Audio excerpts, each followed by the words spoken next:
Welcome back to Vidyapur संस्थान। विद्यापुर संस्थान में आपका बहुत बहुत स्वागत है दोस्तों। तो ये थर्ड वीडियो है linear equations of two variables का। तो हम लोग शुरू करते हैं आज के वीडियो को। हम लोग पिछले वीडियो में जान चुके हैं कि linear equations of two variables क्या होता है और उसके कई टाइप्स होते हैं, जो संगत और असंगत। तो एक बार उसके कंडीशंस को देख लेंगे और हम लोग आगे चलेंगे। मान लेते हैं ये a1x plus b1y plus c1 equal to 0 एक लीनियर इक्वेशन है। a2x plus b2y plus c2 equal to 0। तो ये लीनियर इक्वेशन है। तो हम लोग उस चीज को एक बार रिपीट कर लेते हैं जो हम लोगों ने पिछले क्लास में किया था। तो संगत के लिए संगत समीकरण कॉन्सिस्टेंट के लिए क्या था, इसमें दो पार्ट थे, एक अद्वितीय हल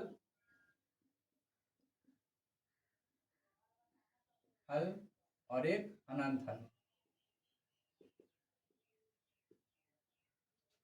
और एक तो अद्वितीय हल में क्या शर्त था, a1/a2 is not equal to b1/b2। और इसमें था a1/a2 equal to b1/b2 equal to c1/c2। ये कंडीशन जो फॉलो करे तो कहेंगे वो संगत समीकरण है और उसका अद्वितीय हल होगा। ये कंडीशन जो फॉलो करे उसे कहेंगे वो संगत समीकरण है और उसका अनंत हल होगा। एक तीसरा होता है असंगत, असंगत जिसे कहेंगे इनकॉन्सिस्टेंट, इनकॉन्सिस्टेंट इक्वेशन। उसके लिए शर्त था a1/a2 is equal to b1/b2 is not equal to c1/c2। तो ये तीनों के तीनों कंडीशंस हम लोग जान चुके थे पिछले दो वीडियो में। तो आज इस वीडियो में हम लोग जानने वाले हैं linear equations of two variables के सॉल्यूशन का हम लोग कुछ जानने वाले हैं। Linear equations of two variables का सॉल्यूशन के बारे में हम लोग बात करने वाले हैं। Linear equations of two variables का सॉल्यूशन क्या होता है, मतलब दो इक्वेशन दिया रहेगा और उसमें से हम लोग x की वैल्यू और y की वैल्यू को फाइंड आउट करेंगे, उसे ही कहेंगे सॉल्यूशन। ये हो जाएगा इसका सॉल्यूशन।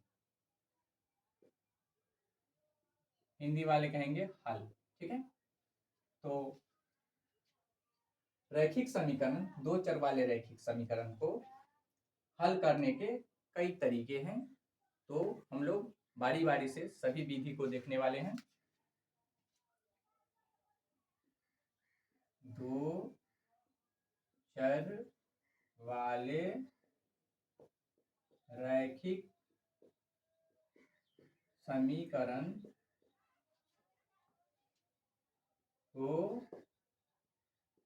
हल करने की विधियां, कई विधि हैं।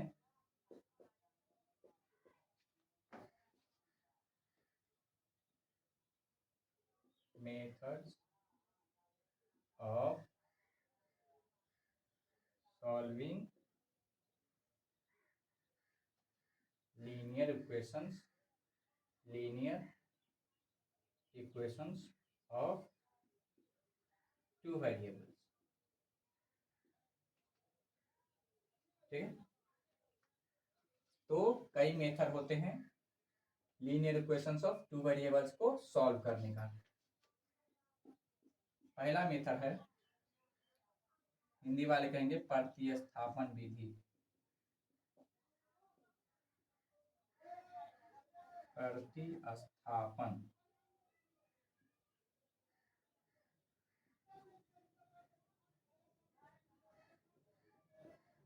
प्रतिस्थापन विधि इंग्लिश में कहते हैं सब्स्टिट्यूशन मेथड, सब्स्टिट्यूशन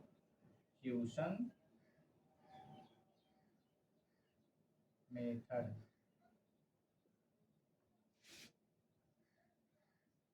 दूसरा है वज्र गुणन मेथड, वज्र गुणन विधि। Cross multiplication method, cross multiplication method. तीसरा है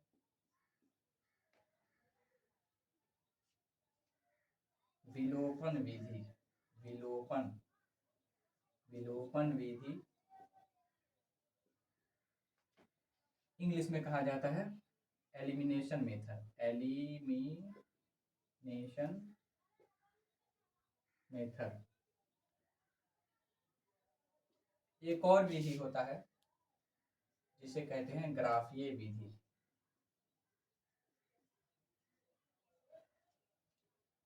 ग्राफीय विधि, ग्राफिकल मेथड।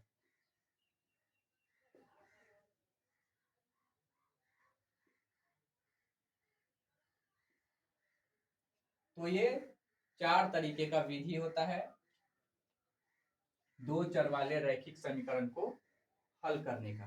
तो अब हम लोग एक छोटा सा क्वेश्चन लेंगे और सारे विधि से, पहले इस विधि से, फिर इस विधि से, फिर इस विधि से, सभी विधि से उस क्वेश्चन को सॉल्व करेंगे और सभी विधि को हम लोग समझने का प्रयास करेंगे।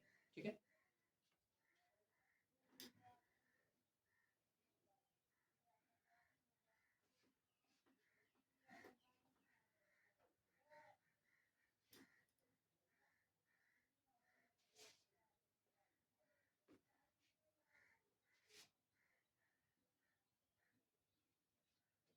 एक क्वेश्चन लेते हैं 7x - 2y।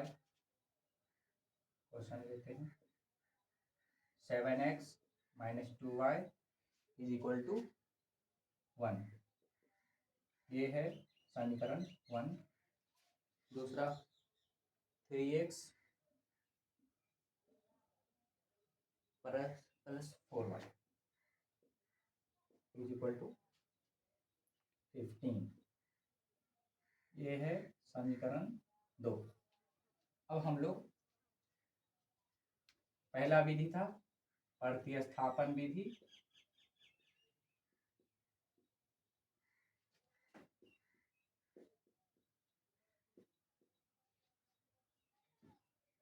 Substitution method.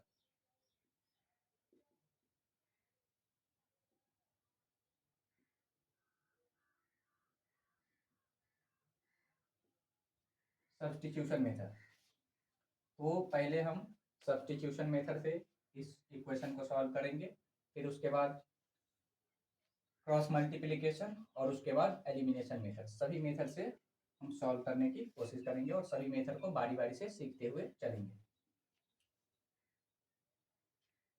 तो प्रतिस्थापन, क्या लिखा हुआ है? प्रतिस्थापन। प्रतिस्थापन का क्या मतलब होता है? एक के स्थान पर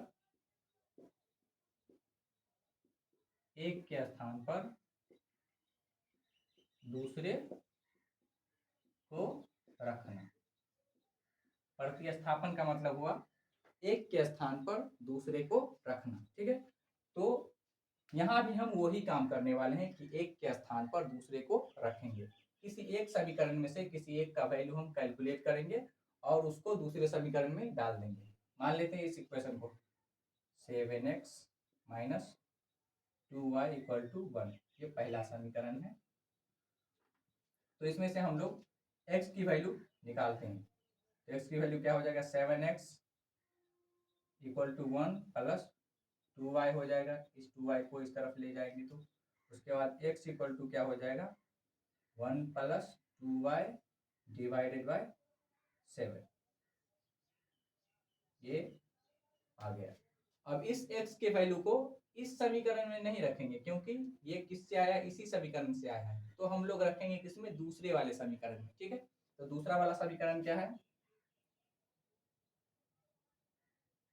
3x + 4y = 15। ये दूसरा समीकरण लिखेंगे क्या, x का मान समीकरण 2 में रखने पर, तो समीकरण 2 में x का मान रखने पर क्या होता है देखते हैं, 3 और x का मान क्या है, कितना, 1 + 2y / 7। उसके बाद क्या है, 4y = 15। ठीक है, इतना तक लिख लो। उसके बाद ये मिटा करके हम लोग आगे लिखते हैं।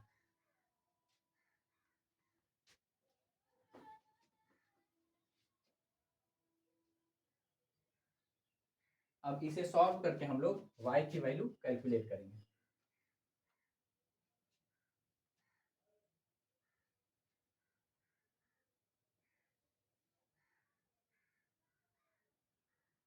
Three into 1 + 2y / 7 + 4y = 15। Solve कर लेते हैं इसको।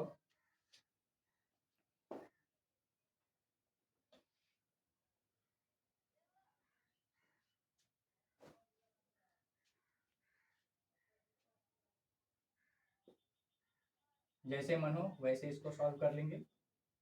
मैं तो क्रॉस मल्टीप्लिकेशन से इसे सॉल्व करूंगा ऐसे।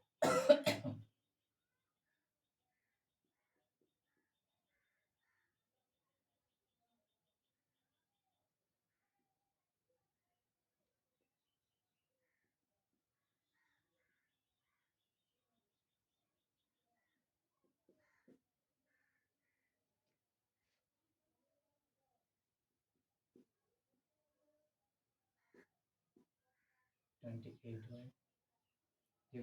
7 = 15। अब यहाँ 34y + 3 / 7 = 15। अब इसे सॉल्व करके क्रॉस मल्टीप्लिकेशन करके सॉल्व कर लेंगे।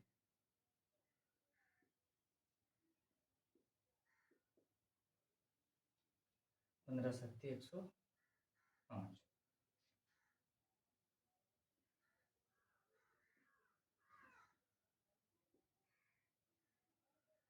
इसलिए y = क्या हो जाएगा,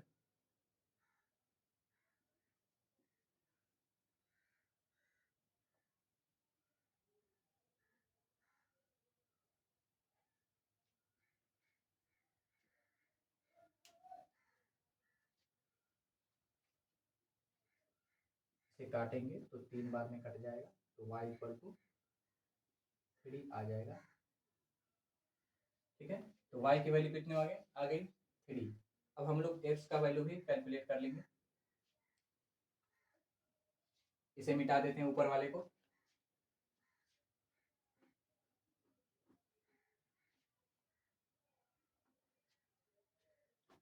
y का वैल्यू मिल गया है, तो लिखेंगे y का मान समीकरण 1 में रखने पर, समीकरण 1 किधर है, ये 7x - 2y = 1। y का मान कितना है, 3।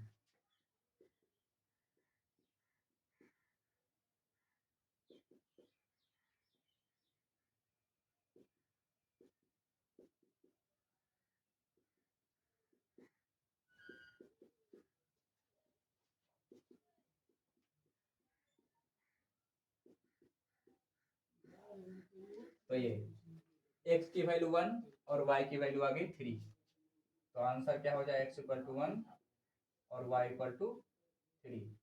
ये हमारा आंसर हो गया।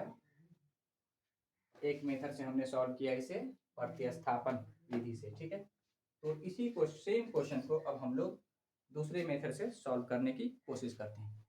ठीक है, नोट करना हो नोट कर सकते हैं।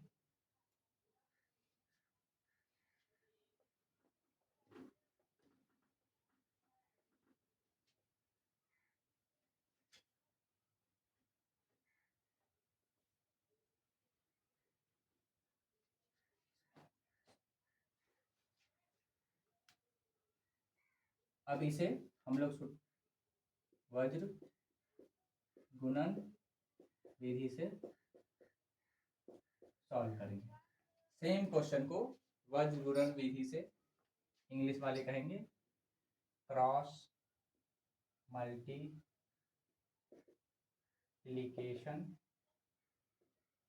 मेथड। अब इस मेथड से सॉल्व करेंगे।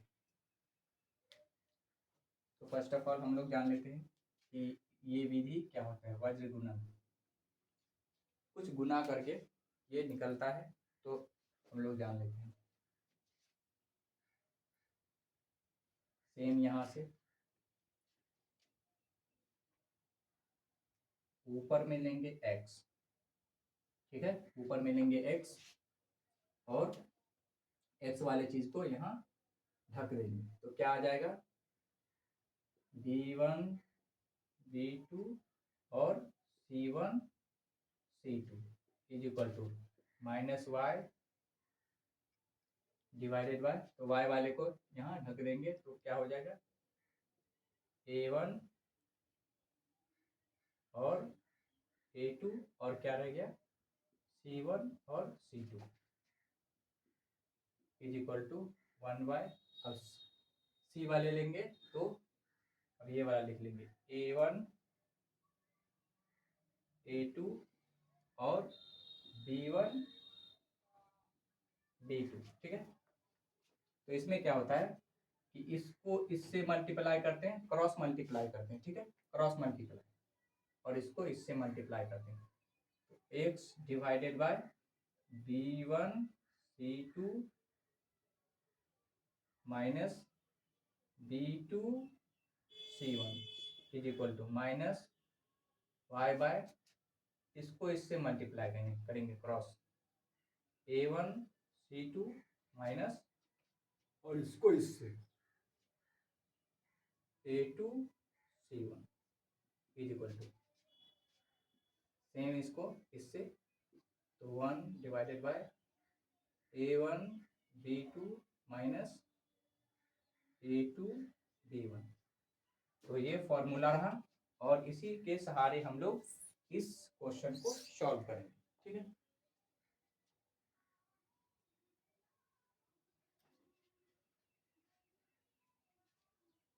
लिख लेते हैं x divided by b1 c2 minus b2 c1 is equal to minus y by a1 c2 minus a2 c1 is equal to 1 by a1 b2 minus a2 b1।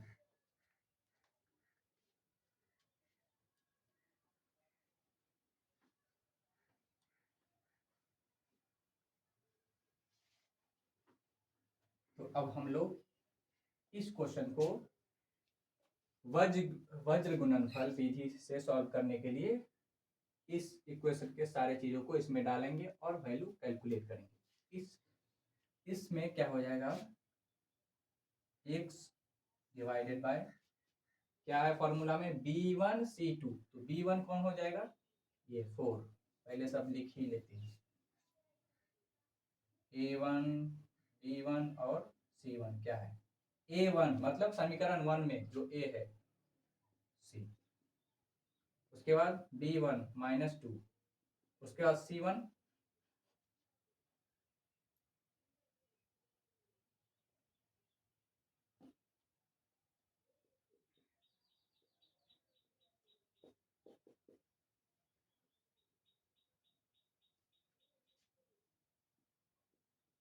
A2 मतलब समीकरण 2 में B2 और C2।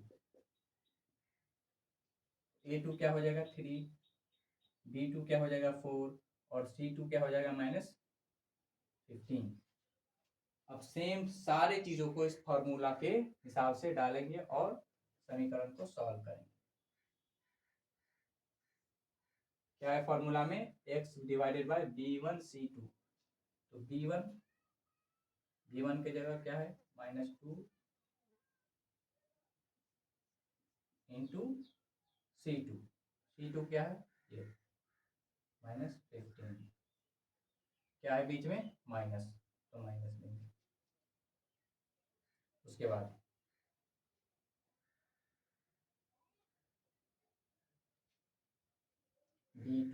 B2 क्या है 4 into C1 into C1। तो C1 कहाँ है यहाँ 1 -1, ओके। और ये -y divided by A1C2। A1 कहाँ है, C2 क्या है -15 माइनस A2 कितना है तो 3, C1 कितना है -1।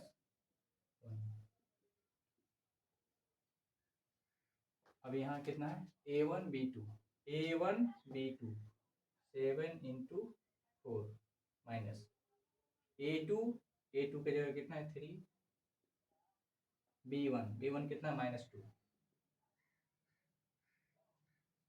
अब सारी चीज़ों को सॉल्व कर लेंगे और हम लोग x और y की वैल्यू को कैलकुलेट कर लेंगे। चलिए इसको सॉल्व करते हैं। x डिवाइडेड बाय, तो कितना हो जाएगा 30 प्लस 4। इसको सॉल्व करने पे 15 सत्ते 75 105, तो -105 और प्लस 3 डिवाइडेड बाय 1/7 चौका 28 प्लस 6। तो इस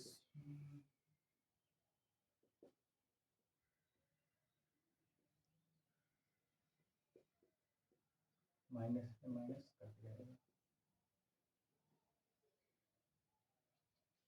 माइनस से माइनस कट जाएगा, ठीक है क्रॉस।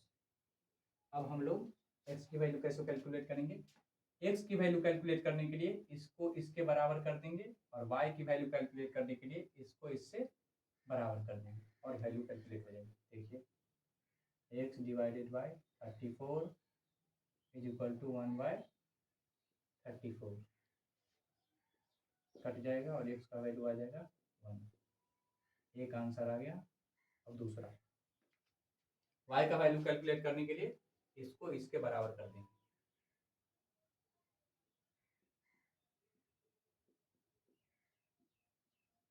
वन बाय 34, ठीक है।